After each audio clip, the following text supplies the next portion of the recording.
मुलाकात नहीं होने दी जा रही है। ऐसी पाबंदी में रखा हुआ है कि मरीज से भी मिलने पर पाबंदी है। मैं संभल जाना चाहता था, मेरे लोग वहाँ परेशानी में है, तकलीफ में है, लेकिन मेरी ये समझ में नहीं आता कि जिला प्रशासन और जिला पुलिस क्या चाहती है, इतनी लंबी पाबंदी क्यों लगाई गई है।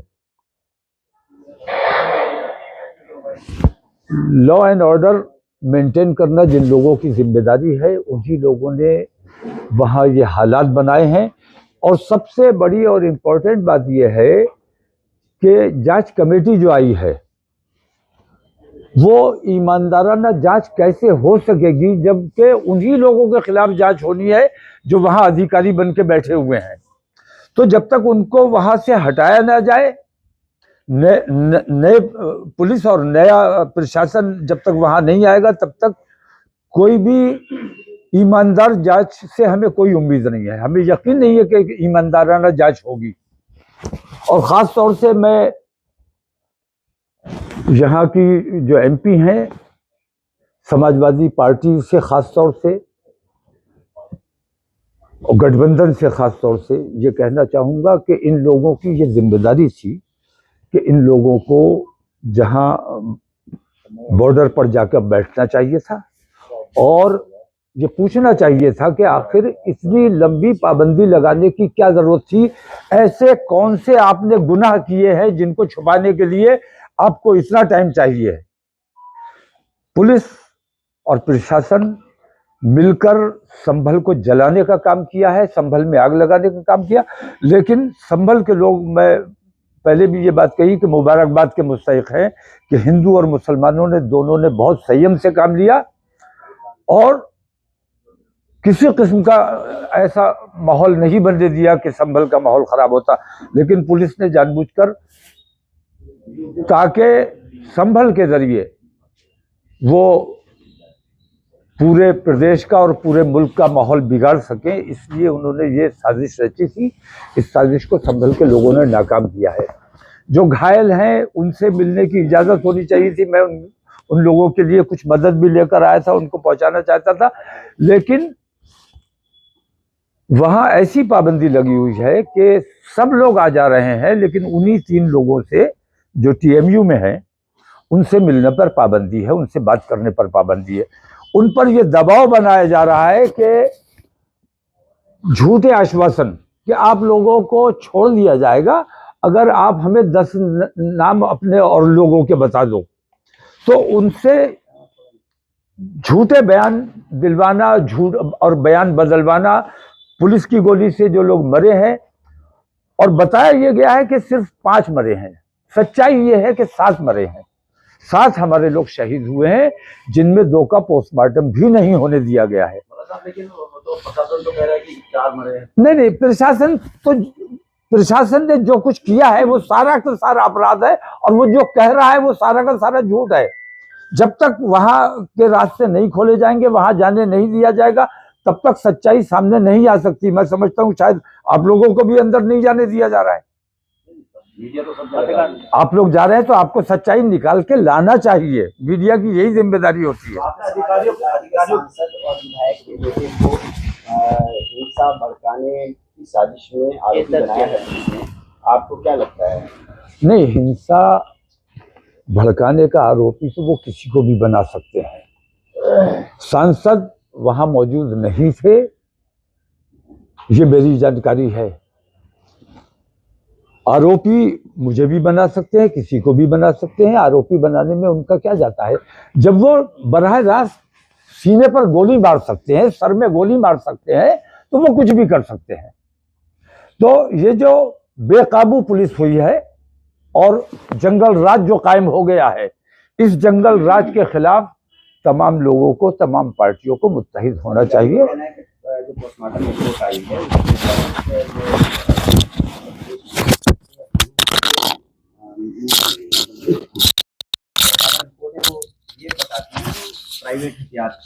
नहीं, देखिए ऐसा है, पीएम रिपोर्ट किसने बनवानी है और किसने बदलवानी है, कट्टे किसने दिखाने हैं, छर्रे किसने दिखाने हैं, ये तमाम चीजें तो आप मेरे हाथ में थोड़ी देर के लिए वहां का निजाम दे दो, मैं सारा निजाम बना दूंगा।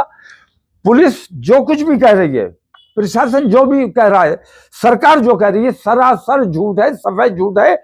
मुसलमानों ने न कोई पथराव किया है, न दंगा किया है।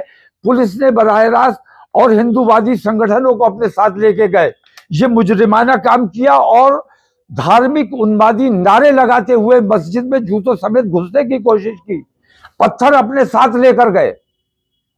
इन तमाम के बावजूद मुसलमानों ने सब्र से काम लिया है और मुसलमानों ने रिएक्शन नहीं दिया है। अगर सर्वे की वजह से रिएक्शन मुसलमानों ने देना होता तो पहले सर्वे में रिएक्शन दे दिया होता।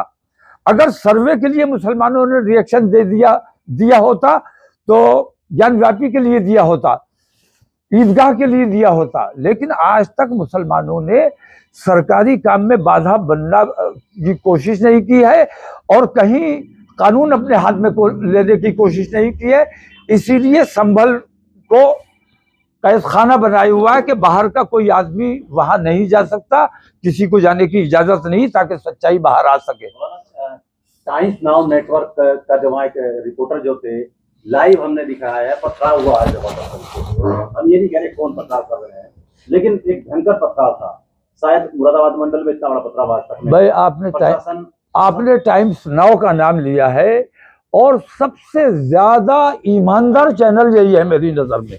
इससे ज्यादा ईमानदार मेरे ख्याल से ईमानदारी से झूठ बोलने वाला कोई दूसरा चैनल है ही नहीं, जितना ईमानदारी से ये टाइम्स नाउ झूठ बोलता है। वो बता रहे हैं कि उन लोगों ने बताया कि बड़ी बेरहमी से उनको मारा गया है। बेरहमी से मारा गया है और मारपीट छोटी बात है। जब बेरहमी से आप बराह रास्त सीने पे गोली मार रहे हो, बराह रास्त सर पे गोली मार रहे हो, तो इससे ज्यादा निर्मम और क्या हो सकता है। तो डंडों से मारना या और तरीकों से मारना ये तो मामूली बात है। तो जो कुछ हो रहा है बेहद भयानक है, खतरनाक है और मुसलमानों के लिए उतना खतरनाक नहीं है जितना हमारे प्रदेश और हमारे देश के लिए खतरनाक है। आने वाला वक्त जो है मैं समझता हूँ कि हिंदुस्तान के लिए बहुत खतरनाक होने वाला है और हम चाहते हैं कि किसी भी हालत में हमारे देश का माहौल न बिगड़े और जो लोग कानून अपने हाथ में ले रहे हैं उन पर सख्ती से कार्रवाई की जाए और जिस पुलिस ने, जिस प्रशासन ने ये बेईमानियां की हैं, इनको वहां से संभल से फौरन हटाया जाए, तभी ईमानदार जांच हो सकेगी। 10 तारीख तक जाने की अनुमति नहीं है, 10 तारीख के बाद जाएंगे? नहीं, मैं तो इंशाल्लाह 10 से पहले जाऊंगा, मैं 10 से पहले ही जाऊंगा और मुझे ये रोक नहीं सकेंगे। जिस दिन मैं जाऊंगा, जिस दिन मैं जाऊंगा उस दिन ये रोक नहीं पाएंगे। चलिए, बहुत शुक्रिया। दिल्ली की साइड से आ रहे हैं, किसी तरह का कोई मैसेज, कोई संदेश लाए हो दिल्ली से? आप वहां से आ रहे हैं, राजधानी से आ रहे हैं? नहीं, राजधानी से हम कोई संदेश लेके नहीं आ रहे हैं, हम अपना संदेश देते हैं और हमारा संदेश एकता और भाईचारा है, प्यार मोहब्बत है। और दिल्ली वालों का संदेश जो है वो नफरत और दंगा और फसाद है। तो उनका संदेश और हमारे संदेश में यही टकराव है और यही वजह है कि ऐसे बहुत से संबल इन्होंने प्लान किए हुए हैं। यके बाद दीगरे वो सारे संबल सामने आने हैं अगर लोगों ने बेदारी का सबूत नहीं दिया। खासतौर से मैं मीडिया से कहना चाहूँगा कि ईमानदारी से अगर आप वहाँ जाके जानकारी लोगे तो हर छर्रे के पीछे पुलिस की गोली मिलेगी, छर्रा कहीं नहीं मिलेगा। और अगर छर्रे चले भी हैं तो पुलिस के साथ जो वो आतंकवादी हिंदूवादी संगठन गए थे उनके छर्रे हैं, मुसलमानों के छर्रे नहीं। ना मुसलमानों का पत्थर है, ना मुसलमानों का तमंचा है, ना छर्रा है। आपने विष्णु जैन का नाम लेकर के एफआईआर की बात की आपने? नहीं, मैं विष्णु जैन को जानता नहीं। विष्णु जैन अपने आप में कोई चीज नहीं है। विष्णु जैन गृह मंत्रालय के वहां से उन्हें फाइनेंस किया जा रहा है और इस काम पे लगाया गया है। और इस किस्म के कितने विष्णु जैन सरकार ने पाल के रखे हुए हैं। कई योगी पाले हुए हैं, धर्म के नाम पर जो नफरतें फैलाने का काम करते हैं। कई ऐसे गुंडे भी पाले हुए हैं जो जेल में रखे हुए हैं, लेकिन जब कहीं हादसा होता है और ये लोग खुद कत्ल करते हैं तो उन लोगों का नाम ले देते हैं जो जेल में बैठे गैंग चला रहे हैं। तो सरकार इस किस्म के तमाम चीजें खुद कर रही है और दूसरों पर इल्जाम लगा रही है और दूसरों का नाम ले रही है। आज से किसान आंदोलन भी दूर तक जाती है। नहीं, बहुत से आंदोलन होने हैं, दिल्ली घेरने की बात है। बहुत से आंदोलन होने हैं। हमने भी 15 दिन का समय दिया हुआ है। 15 दिन में अगर हमारी मांगों पर गौर नहीं किया जाता है और कोई जवाब नहीं दिया जाता है तो हम भी उस किसान आंदोलन का हिस्सा बनेंगे। और हम तो बजाते खुद भी किसान हैं, किसान आंदोलन का भी हिस्सा बनेंगे। और तमाम हिंदुस्तान से हम मुसलमानों से ये अपील करने वाले हैं कि हिंदुस्तान में चक्का जाम होना चाहिए और मुस्लिम तमाम बाजार, जब तक ये बेईमानियां चल रही हैं, तमाम मुस्लिम बाजार एक दिन के लिए बंद किए जाएंगे, पार्लियामेंट का घेराव किया जाएगा और किसान आंदोलन में भी उनके साथ खड़े होंगे। बांग्लादेश में अल्पसंख्यकों के साथ अत्याचार हो रहा है, किस तरह का मैसेज देंगे बांग्लादेश? बांग्लादेश में जो मेरी मालूमात है, हिंदू मुस्लिम कतई नहीं हो रहा है। यहाँ की मीडिया उसे हिंदू मुस्लिम करके दिखाने की कोशिश कर रही है और यहाँ बांग्लादेश के नाम पर यहाँ हिंदू मुस्लिम करने की कोशिश कर रहे हैं। सच्चाई ये है कि शेख हसीना के समर्थक जितने भी हैं वह बांग्लादेश में, वो तमाम वो हिंदू हैं या मुसलमान हैं, उन सबके साथ वहाँ पे इस किस्म की कार्रवाई हो रही है। लेकिन अगर कहीं मंदिर के नाम पर या हिंदू के नाम पर उनके साथ किसी किस्म की ज्यादती हो रही है तो उसकी शदीद मजम्मत हम करते हैं और उसकी मुखालफत करते हैं। और जहां भी जुल्म हो रहा है, जहां भी ज्यादती हो रही है, कमजोर को दबाया जा रहा है, हम चाहे मुसलमान कर रहा है ये काम तो मुसलमान के खिलाफ है और हिंदू कर रहा है तो हिंदू के खिलाफ है।